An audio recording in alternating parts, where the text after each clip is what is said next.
Yes, sir. Back with the Game of Thrones music, my favorite intro music out right now. I just have to say. And we are back with another episode of Fantasy Fire and Ice NBA season edition. This is the first real NBA slate of the 2023-2024 season. And I have a full allotment of staff here. We got Steezy A. Smith. Steezy, what's going on? Man, what's going on, brother? Long time no see. Long time no see. And we got Dr. A in the house. Dr. Alexander. Doc, what's going on? Hey, how you doing, man? Nothing much. We got a big night in front of us. Oh yeah. It's 13, 14 games on the card tonight. And if it's anything indicative of that Suns Warriors game, we're gonna have a great time. And if it's anything indicative of the Lakers and Nuggets game, probably not gonna be that much fun. And so very much here we have, first of all, just recap from last night. The Suns go on the road to Chase Center, get a win against the Warriors. The Nuggets defend home court against the Lakers. The Nuggets game, a little bit more space in between there, but that Suns and Warriors game was back and forth where the Suns were leading at halftime and the Warriors came, had that typical Warriors third quarter, put up 40 points, had the lead, and then completely no-showed the fourth quarter there. And so, Doc, I'm gonna go to you. Any takeaways from the game last night, or anything you want to think about going forward in this season? Well, when you say no show, and I think about last night, all I can see is Anthony Davis in the second half. I tried to give him 2 minutes without somebody mentioning him. We were so close. We were 3 seconds away. No. I said something on Twitter last night, like thank goodness I did not draft Anthony Davis on any of my fantasy teams. And somebody who obviously did have him was like, do you overreact this much about everything? And I'm like, it could be an overreaction if it was somebody else, but this is Anthony Davis, who doesn't play enough games for any of us. And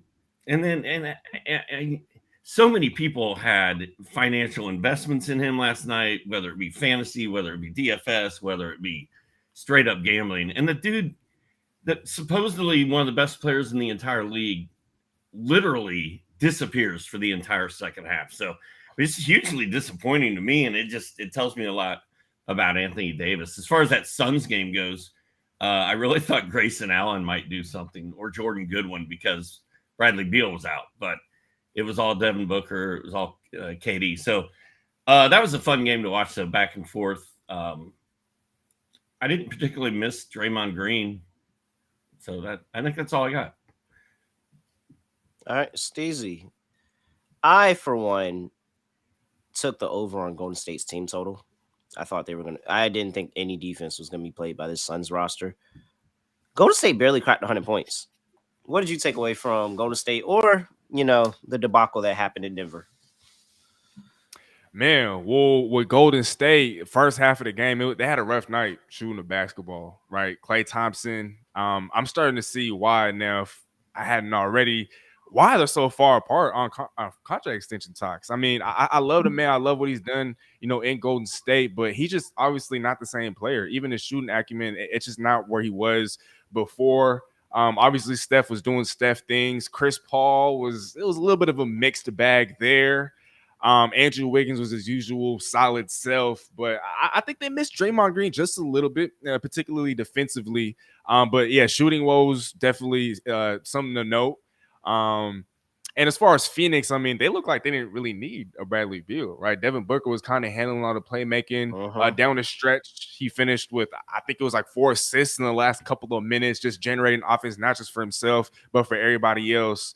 And I like what Phoenix is doing. I was kind of surprised to see Bobo play 0 minutes, but Yusuf Nurkic definitely, held up and did a phenomenal job, I think, in the role that he has in that Phoenix system. And so, yeah, we'll Golden State. I mean, they'll start off slow. It's nothing new there, but Klay Thompson, man, I really hope he does pick it up. Yeah. Klay Thompson is absolutely the guy that I was circling. Like, man, you got to have a great season this year. Like, you've got to have a great season. You want that bag? You can put yourself in the championship consensus, and Klay Thompson has a great season. All right. Before we get to talking about some of the games, we do have a question in the chat. Morning, fellas, from Brian B. Who would you drop to pick up Sohan? Fultz or PJ Washington. So he wants Jeremy Ooh. Sohan. He wants to drop either Fultz or PJ Washington. Steezy, what are you doing here? Man, this is tough. Obviously, we don't know what format this question is, I guess, being asked in. Yeah. But I would have to say I'm dropping PJ Washington. I think with the Fultz, I mean, he kind of contributes everywhere on a box score. He's not what he was supposed to be, coming out of college, but he does everything else. Defensively, he gets rebounds, he gets steals. His field goal percentage has gone up. He's a little bit more efficient.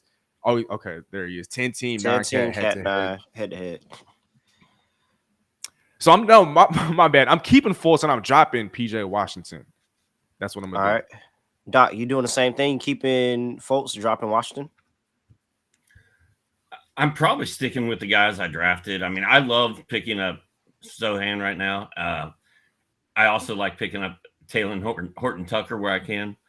But I can't drop somebody that I drafted that I think is going to have a good year to pick up a guy who I like and might have a good year. I think it's one of those things where you'll just be kicking yourself. That's one of the problems with 10-team leagues is there's always really good players sitting out there on the waiver wire, especially early in the year. And I think tonight, if it's halftime and Sohan has 8 assists and 17 points and Markelle Fultz can't hit the broadside of a barn, I'm probably going to make a panic move at that point. But I mean, it's too close for me to call. I think Sohan is a little more trendy right now. I think he's being talked about a lot more than those other two guys. But we saw PJW have a huge game in the preseason. He should have a huge role with the whole Miles Bridges thing that's happening in Charlotte. So I think PJW is somebody you kind of want to keep around, especially for those big man numbers. And then Markelle Fultz has fixed his broken shot over the years and is really trying to turn the corner and become a really good fantasy point guard. So to me, it's a tough call. I get it because Sohan is so trendy right now, but I'd probably just stick with what I got and find somebody else to cut. Brian said he also has Scoot, Hallie, D-Fox, Hero as my point guards. Yeah, he's pretty stacked at guard. Yeah, I'm all for picking up Sohan. I just don't. I would hate to cut one of those two guys and regret it later. I think I feel pretty okay about cutting Markelle Fultz. I think if Markelle Fultz pans out and I cut him, I wouldn't be devastated at myself. But if I miss out on Sohan and he actually really pans out and he fills up a stat sheet all season, I'll really be kicking myself. So I think I'd take the chance on Sohan. I probably would have drafted him, honestly. And looking at his list of point guards, I mean that makes sense. I mean, how much is Markelle Fultz even going to play on the team? Honestly, since he's got all those other point guards. So all right, you guys convinced me. I drop Fultz and pick up Sohan. It was a tough one though. Good question, Brian. Appreciate you. All right, big news of the day: Luka Doncic is questionable with an ankle injury.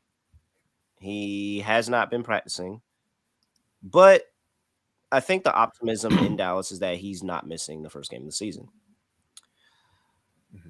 This game is ultra important because it has not only just a really big fan aspect of we're in San Antonio. This is the number 1 overall pick's first game.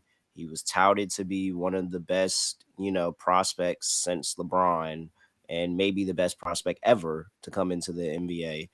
And he had a really good preseason. So what is the outlook for you all? And I'll start with you, Doc. In this game, I'm going to go ahead and say let's expect to see a Luka play at whatever percentage he's at. But I really doubt that Luka misses the first game of the season. Well, he went through shoot around this morning. He practiced fully on Monday. Didn't report any soreness on Tuesday. This is all from my boys over at RotoWire. He's gonna play tonight, and that whole 5 minutes against Real Madrid last month, I understood that because I think he was actually injured at that point. I am a little worried about Luka staying healthy all season. He's already got a calf problem, which is what's slowing him down right now.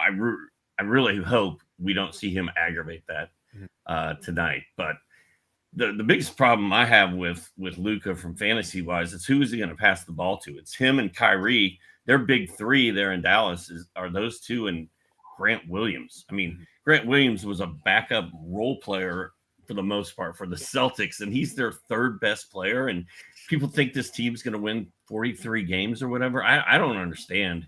I don't understand that. I don't think Luka can do that all by himself. Steezy, what you looking for in this game? Man, I'm looking for a big Kyrie Irving game. I do believe that if Luka is at less than 100%, he's probably going to operate more so off the ball. And I think we're going to see more of Kyrie on the ball, kind of allowing Luka to kind of rest just a little bit. And like Doc said, I mean, outside of those two, and maybe, who knows, Grant Williams could be in for the best season of his career, right? I took him late in the draft last week. And so I guess that's kind of a dart throw there. Because outside of them, I mean, who else is supposed to step up, right? And so, again, I'm looking forward to a big Kyrie Irving game against the Spurs. He just happens to go off every single time he goes up against the Spurs, and so I'd really like to see Kyrie just do his thing and do his Dougie like he usually does. Like Kyrie, one of the best players to watch in the NBA. I don't care what anybody says. It's so fun to just watch him play. And, Shump said it. Kyrie can go to the rim. And at that point, once he gets to the rim, and that's what I think the issue is. So I'm with Kyrie. I'm taking Kyrie's over on points, and I would play him in DFS today because I think Kyrie can have a 30-point game. And I think Wembanyama is going to get the rough experience to Kyrie Irving where you feel like you did everything right, but then Kyrie gets to the rim and he gives you one of these. He might give you one of these. He might give you one of these. He gonna give you a whole bunch of different weight and a whole bunch of different ways. He gonna find a whole complete bag. So that's why I like the Mavs tonight. I think that I would lay the floor with them on the road, even in Wembanyama's first game. Still a little bit questionable on that Spurs lineup, but it looks like it'll produce for fantasy at the very least. But yeah, I think that this is going to funnel through Luka and Kyrie. I think that Luka's probably, like Steezy said, be the ball dominant person. And we probably see a lot of, not Luka, Kyrie ball dominant person, but we see a lot of Luka in the post. And I think that's a place where you can play him. He has a really nice post bag. He'll be able to give you a couple of step back jumpers, be able to make the shot and not have to do too much on that leg instead of having to drive down into the lane, get really physical, try to take it. Like, no, Kyrie can do all of that. We'll use Luka maybe as a spot up here or there if they actually decide to play off of him, but more we're just going to test you in the post and let Luka go to work. So I think Luka is still a pretty good start in DFS today. The optimizer loves Luka today, even with the injury. Luka has popped up all over the optimizer today. So make sure you get that Fantasy Sports Optimizer with the QR code there at the bottom of the screen. You can get a 7-day free trial. Try it out. NBA season is going, and Luka is one of the top values. Wembanyama also popped up in the optimizer for this day in this slate of games. Are you starting Wembanyama in his first game, Doc? Dude, I think Wembanyama is going to destroy the Dallas Mavericks tonight. I think he's going to come out and put on a national television, just spectacular. I mean, he's going against Grant Williams. He's going against Derek Lively. He's going against guys like Josh Green. I mean, who is going to stop Victor Wembanyama tonight on that team? Luka don't play a lot of defense. He tries, but he just can't physically. Kyrie don't play defense. Josh Green doesn't play defense. Grant Williams plays defense, but he's not tall enough or fast enough. And we haven't really seen Derek Lively play NBA basketball much. So I just don't know who's going to slow Wembanyama down tonight. I'm expecting him to. You think people are talking about Wembanyama a lot right now? Wait till tomorrow. I'm questionable on Lively's defense on Wembanyama, not because the size, because they're both rather comparable in size. You know, Wembanyama's tall as I don't know what, but Lively is more of that big that he's better against the littler guards. He's better against those people that dare try to drive into the post and try to go score that way. But when you play people his size, I don't know. That's a little bit rough for a young center in the league to try to do on the defensive end. So I do like that Wembanyama play as well. Steezy, what about you? Are you going to make it 3 for 3? Yeah, I mean, like the doc said, Dallas is probably going to run a lot of small ball, even with the Wemby in the lineup. And if you have a Grant Williams at the 5, I mean, yeah, he could hold his own for a couple possessions here and there. We've seen that time and again in the playoffs with the Boston Celtics. Yeah, he's got to be physical, and we know he can be physical. Maybe with the Wembanyama, maybe that affects him ever so slightly. But when you have him at the 5, I mean, that's just not going to be sustainable throughout the rest of the game. Guys like Maxi Kleber, Dwight Powell, that's just not going to get it done. And so, yes, start Wemby. And like the doc said, I mean, this is prime time. Y'all, there's a reason why they made this prime time. And so I expect Victor Wembanyama to absolutely play on the show. And yeah, start him all your lineups. Got to. All right, we got a question in the chat from Ed. Shout out Ed from Sportstopia. He asked, the line has moved from 17.5 to 18.5. But is that still a nice value on Kyle Kuzma versus the Pacers tonight? Well, this is an interesting game because this already has movement on the total. Total opened up at 230.5. It's at 235.5. One of the highest totals on the board for the night. Pacers are 5-point favorites.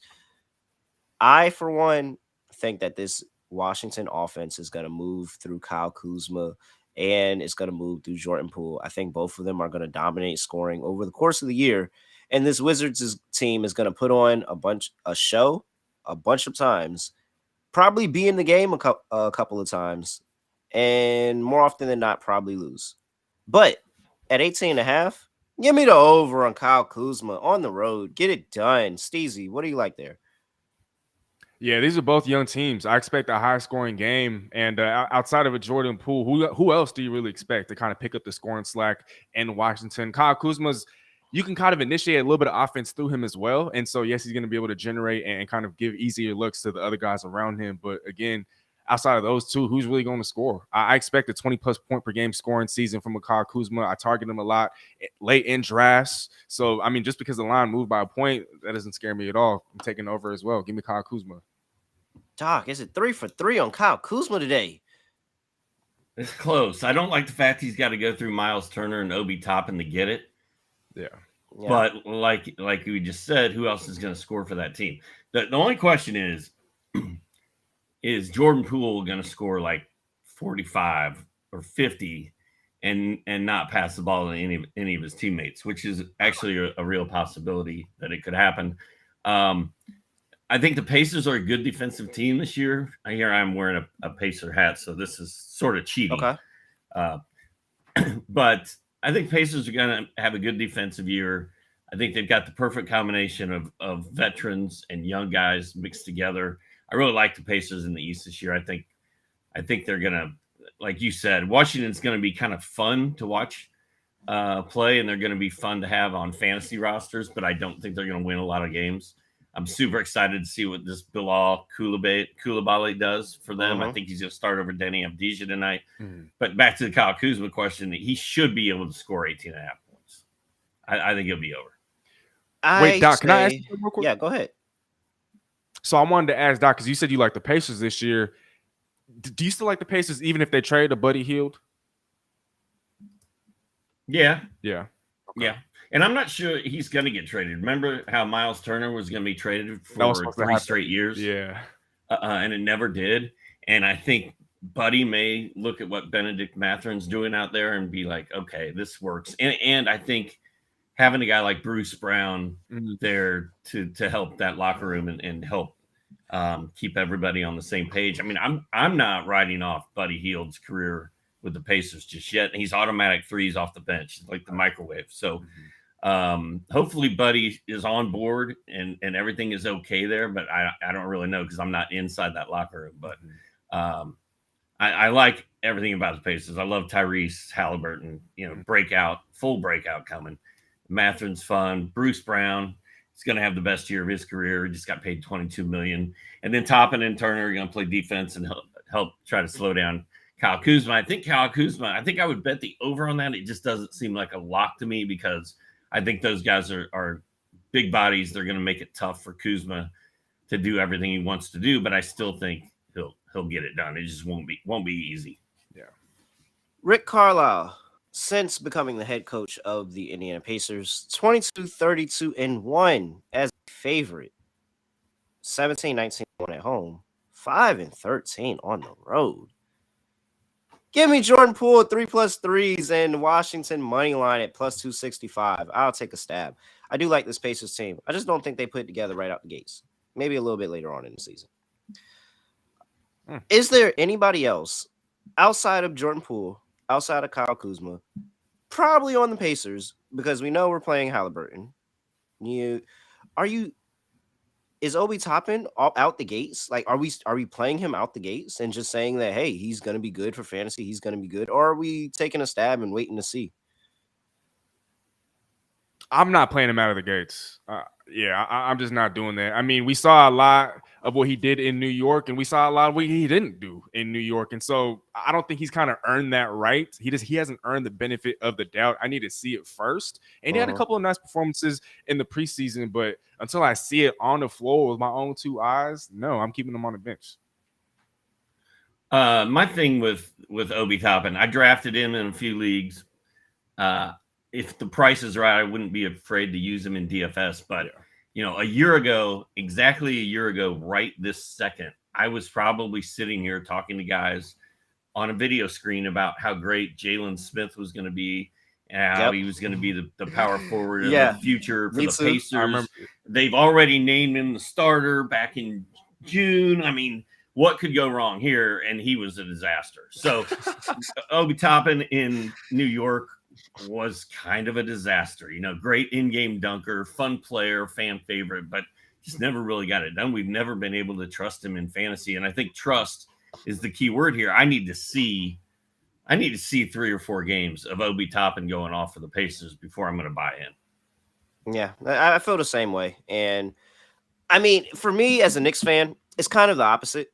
And I just sat there and said, man, I just know once he leaves this team, he's going to be amazing. And he's going to be everything that everybody said he's going to be. And so I'm tempted to go out there and start playing some props because I'm just like, oh, man. I mean, of course, it would only be right that first game coming out of the Knicks, 20 points, 10 rebounds, something like that, something crazy. Like, it would only be right. I hate the Knicks so much. I really do. All right. You sound like a Hawks fan. Watch John Collins is going to go to Utah and probably just go nuts. Oh, man. That would be Is he the next Lauri Markkanen there? Ooh, hold on there. I wouldn't go there. All right, let's move on to another game in the slate, and I'm gonna go ahead and take this chance to give. Matter of fact, no, I'm gonna save that to the end of the show. Let's save that to the end of the show. I'll leave my really Rail's best bet for the end of the show, but for now, I want to talk about the Oklahoma City Thunder and the Chicago Bulls because now we have another top draft pick who is going to be in Rookie of the Year considerations, even though I have beat the drum on if you miss your first season because you got hurt, you can't blame, I mean, I'm sorry. Like, you're not a rookie anymore. Like, you're not a rookie anymore. I don't care what the locker room hazing thing says. You're not a rookie anymore. You were on the team. You were getting the medical staff of an NBA level team for an entire year. You are on the team. You're not a rookie anymore. However, Chet Holmgren is second in Rookie of the Year odds as a second-year player. And my favorite player in the league, Shai Gilgeous-Alexander, is in MVP talks. So, with all of that going for them, they are catching 2.5 on the road against the Chicago Bulls here. I mean, let's talk about this game for fantasy because I think this is a sleeper. There's a lot of heavy hitters here.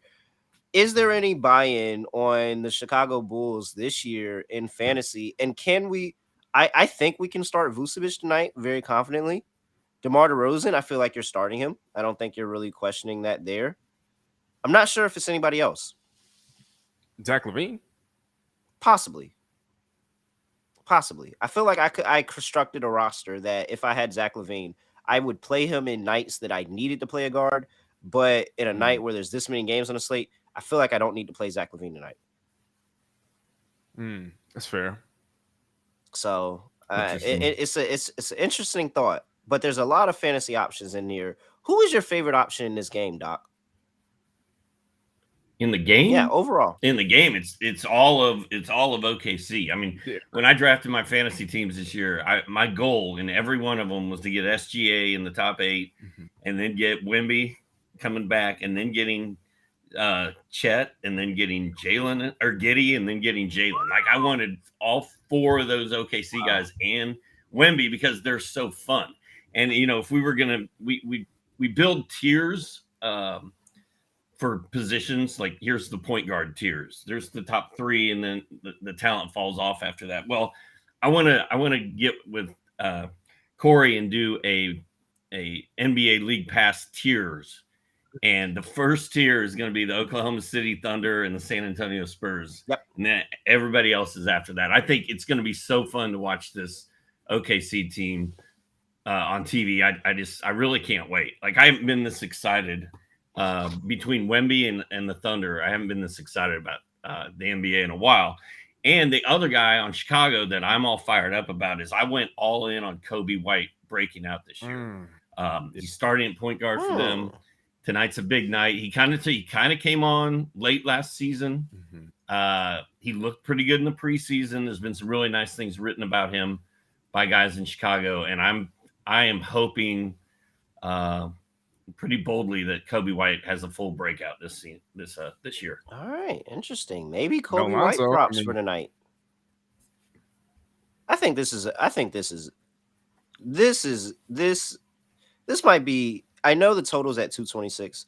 This could potentially be one of the highest scoring games of the day, because truly, I think that Chet has nothing for Vucevic when Vucevic wants to go get a bucket. I think that Chet can create a lot of issues for maybe a Kobe White or a DeMar DeRozan that's driving into the lane. I think Vucevic is about to knock him out the way. I'm all over Vucevic tonight. I think this could be a 20-10 day for Vucevic. And I know, as a bettor, if you bet Vucevic props, he's burned you a few times, but he's been really good. This feels like a 20-10 Vucevic game. He gets the season going, and I don't know. I actually think the Bulls actually pull out a close one here. Steezy, who's your person in this game? Because I think this is going to have a lot of fantasy implications by the end of the night. Yeah, no, honestly, Ray, I think you and I were kind of on opposite ends of the spectrum as it pertains to Chet. I don't know if you're just talking about him defensively, but I think offensively. Oh, just defensively. He kind of. Oh, just defensively. Okay. Well, I'm really looking at Chet. Nikola Vucevic has never really been known for his defense, but when I look at Chet, I don't know. I kind of got this vibe during the preseason that him and Wemby, they're not really the best of friends. They're not really buddy. And because Wemby, obviously they're both playing on the same night, but Wemby has the primetime slot. I think Chet, he's just going to be playing with a chip on his shoulder all year long. And what better way than to kick off the season, than to start off the season, than to tip off the season with the big performance, just to kind of show and prove to the naysayers, prove to the rest of the people that, this Wemby isn't a lock for Rookie of the Year. I know you mentioned it, Rel. He's second in Rookie of the Year odds, but I think he's looking to make a statement that he should be the 1B to Victor Wembanyama's 1A. And so I think he's going to come out just guns a-blazing, and he's going to remind the world why. And Real, look, I believe he is a rookie. I understand what you're saying, but that would mean taking away the Rookie of the Year award from a couple of players, and one that comes to mind is a Blake Griffin. And so I understand what you're saying, but he definitely is still a rookie in my eyes, and he's not going to play like one.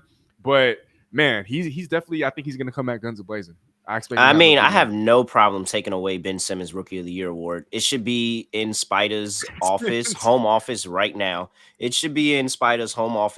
So I have no problem taking that award away from Ben Simmons. All right, we're getting ready to wrap up here with the NBA DFS Fantasy Fire and Ice here. I'm going to close this out. Best bet of the NBA slate. Oh, man. I can't believe they gave us, I tell all my listeners that when you start a new season, throw out everything you knew from last season, because it's a new season, things going to change. However, the trend that has stood the test of time is the Miami Heat not being good as a home favorite. 271, 3-1, 11, and 15. That is 47% in the history of the Miami Heat that they have covered as home faves. Terrell, is that too much time? Sure. All right, let's dumb it down. Last season, 12, 23, and 2, 34% as home favorites. This has been throughout the course of the Heat franchise. They do not cover as a home favorite. Since 2016, the Heat are 21, 28, and 1 as a home fave of 9 or more, including the past 2 seasons being 5 and 11 ATS as a home favorite of 9 or more. And just for the cherry on top, my co-head coach Monty Williams. I mean, 119, 98, and 4 as a road dog in his first years with the Hornets and the Suns, 28, 23 in the same spot.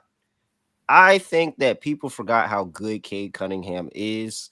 And while I'm not super high on the Pistons, I do like them this season. And this is way too many points for the Miami Heat. They don't cover at home. Give me the Detroit Pistons +9. There's your bet for the day. We talked to you, gave you a bunch of fantasy advice for the day. You know where to find everybody at. He's at Steezy A Smith. He's at Doctora. I am at really real __. And I mean, that's really it, guys. I don't have anything else to say. I don't have anything else to do. I don't have a really cool way to end this show. But what about the Knicks are playing the Celtics tonight? Your Knicks. I want to hear. That's how we're going out. I want to hear your prediction on that. Well, I think the Knicks are going to suck. And however, I am the most notorious Boston Celtics hater in the world. If the Boston Celtics have one hater, it's me.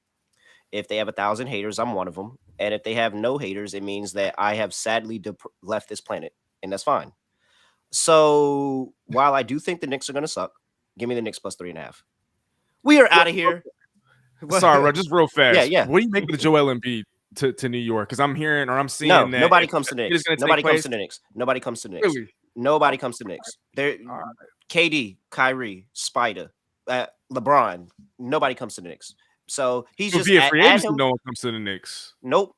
Nobody comes to, not even trade. Nobody. Not even via trade. Nope. So Jalen Brunson doesn't count.